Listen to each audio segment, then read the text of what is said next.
అక్రమంగా కిడ్నీ మార్పిడి చేస్తున్న అంతర్రాష్ట్ర ముఠాను కోదాడ పోలీసులు అరెస్టు చేశారు. ఫోర్జరీ సంతకాలతో బ్లడ్ శాంపిల్, DNA టెస్టు, తప్పుడు రిపోర్టు సృష్టించే లక్ష్యంలో డబ్బుల వసూలుకు పాల్పడుతున్నారు. 10 మంది ఉన్న ముఠాలో 6గురిని అదుపులోకి తీసుకున్నట్లు డీఎస్పీ శ్రీధర్ రెడ్డి తెలిపారు.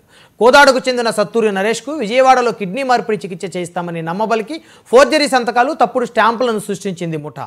క్లియరెన్స్ సర్టిఫికేట్ల కోసం 22 లక్షలతో ఒప్పందం కుదుర్చుకొని ఆపరేషన్ సమయానికి డాక్టర్కు డబ్బులు చెల్లించకుండా పరారయ్యారని డీఎస్పీ వెల్లడించారు.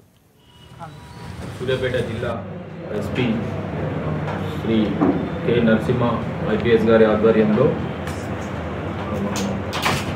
సిసిఎస్ సూర్యాపేట ఇన్స్పెక్టర్ శివకుమార్ వాళ్ళ సిబ్బంది, అదేవిధంగా Kodad town CI Shivashankar, SI Sudheer and వాళ్ళ సిబ్బంది అంతా కలిసి మాకు వచ్చిన ఒక ఫిర్యాదు, ఒక మనిషి కోదాడ పట్టణం అనే పరిధికి చెందిన ఒక వ్యక్తి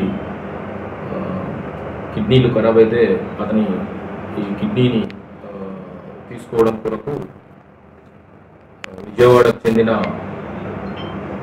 అమెరికన్ కిడ్నీ సెంటర్ హాస్పిటల్ని వాళ్ళు ట్రీట్మెంట్ కొరకు వెళ్తే అక్కడ కొంతమంది బ్రోకర్లు అతనికి చట్ట నిబంధనలకు లోబడే కిడ్నీని సమకూర్చమని చెప్పడం వల్ల కడప జిల్లా